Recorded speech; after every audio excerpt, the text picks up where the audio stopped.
We are now in the second week of March and there has been no word on a Fortnite World Cup this year, but what does this mean? Hello and welcome back to the channel. My name is Krashy and today I want to discuss the current state of Fortnite competitive, the lack of events, and what seems to be a clear indicator that there will not be a World Cup for 2020.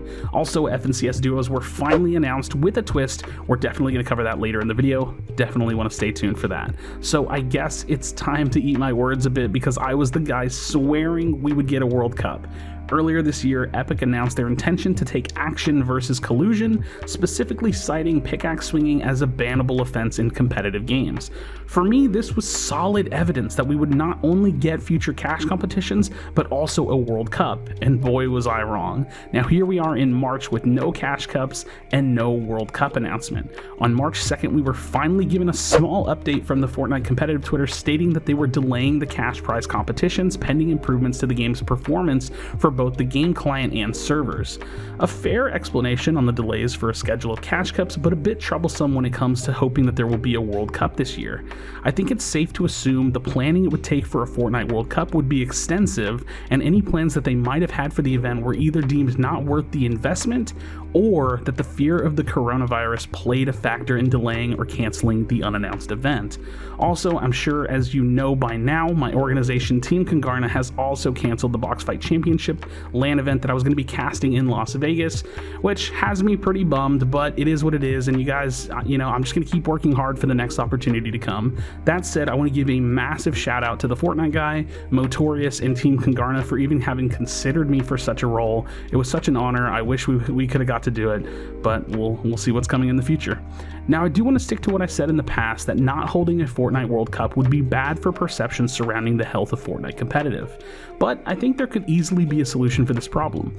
The Fortnite Championship Series has solidified its place in Fortnite esports as the primary source of online competitive events, but I would personally love to see the FNCS turn into a pro league. That said, the FNCS duos were finally announced and the internet exploded with controversy. But before we get into that, let's go ahead and take a look at the announcement for the FNCS duos. Hello agents, I'm here to brief you on the next season of FNCS. This season will feature duos, so you need to find another player to watch your back. There will be 2 tournament tracks, one for players on PC and one for players on console and mobile. Each track will have equal prizing, their own champions, and more opportunities to win. Keep in mind, and this is mission critical, your duos partners need to be in the same platform group.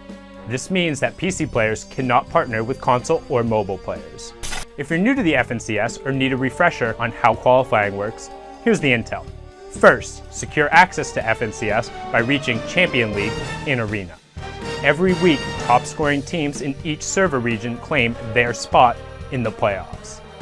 After the weekly spots are filled, we take the remaining top duos from the series leaderboard to fill out the rest of the playoffs. So whether you claim your spot during the weekly qualifiers or grind your way to the top of the season leaderboard, there are multiple paths to becoming a champion. Finally, don't forget that with every new season, hype resets, so drop into the arena and build up that hype. For more details, see the briefing in the blog. Good luck agents, until next time, we'll see you on the battle bus. End transmission. So this time the FNCS will be platform specific with equal prize pools split amongst the various platforms. PC pros are up in arms about the prizing splits, with Mongrel tweeting this: "If you come first place in all 4 weeks, qualify through heats, win the finals as well, EU by the way, you've made a grand total of $45,000, and for winning 1 trio week, you got $32,000. GG's." So definitely seems like Mongrel's a little bit unhappy about the prize splits, and I'm sure by now you've seen some of the tweets between Nickmercs and young Calc, but if not, take a look at these. Nickmercs definitely had a lot to say on his stream regarding the FNCS and the prize pools. Let's go ahead and listen to that. These young Fortnite pros, man, it's not their fault really. Like, you can't hard blame them. You can kind of blame them. Like, you can give them a little bit brag so stupid all the time, but you can't get super angry. You wanna know why? Because bro, they don't know better, man. Bro, they don't know about playing for breadcrumbs, man. They have no idea. None of them ever did it. They never played for anything but billions of dollars, man. You know, moan and cry and whine all day. Now again, man, you know, you can't blame them too hard because that's all they know. That's all they're used to, man. They're spoiled. They're completely spoiled, bro. They're all, guys, for the rest of time, the Fortnite community will always, and not Fortnite, but just any like younger, newer game community, they're always going to be full of little complaining little men. All of them. And it's hard to blame them because, like I said, that's all they know. They don't know better. I'm sitting here arguing with like little 12-year-olds on Twitter, man, with anime abbeys who have like no grasp of how things actually work. Like they have no idea. I don't even know why I waste my time. I really don't. Because they really have no clue how things work. They just know Fortnite. Firstly, I need to give a huge shout out to that Denver guy for getting this footage for us. I tried to get it myself, but it was partially muted on Twitch, so I borrowed it from Denver, so thank you so much for Denver. He's definitely faster than me, more efficient, and he has an amazing channel. I love him to death. Now listen, guys. Nickmercs is a smart guy, and if some of you don't know, I've actually known Nick as an acquaintance for many years dating back to competitive Gears of War days. When he talks about playing for pennies, I really relate to that because we quite literally used to have Gears of War LAN events in hotel ballrooms for tiny prize pools, and we did it for the love of the game and the love of competing. That said, I do disagree with Nick just a little bit. Historically speaking, esports have rewarded the best players of any particular game, but Fortnite has kind of broken that model by being one of the only esports I can think of that hosts competitive tournaments with crossplay and across multiple platforms, rewarding the best players on multiple platforms, not just in the whole game.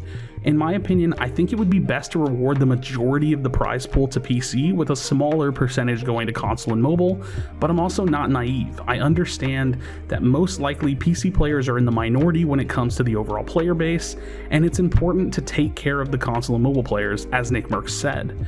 All in all, I think a different discussion should be had about how to properly monetize an esports. This is not really related to the topic, but to keep it simple, if you're a competitive player, regardless of your skill level, regardless of your platform, you need to be building your brand, creating content, and live streaming. Trust me, this is very important if you have any dreams about creating a full-time career in gaming or esports.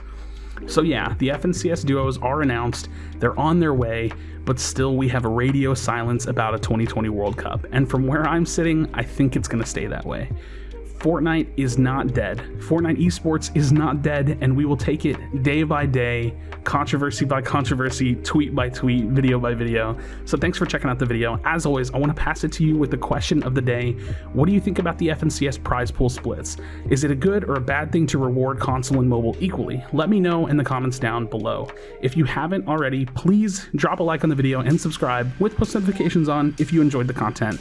You already know that I appreciate the heck out of y'all, and I'll see you on the next video.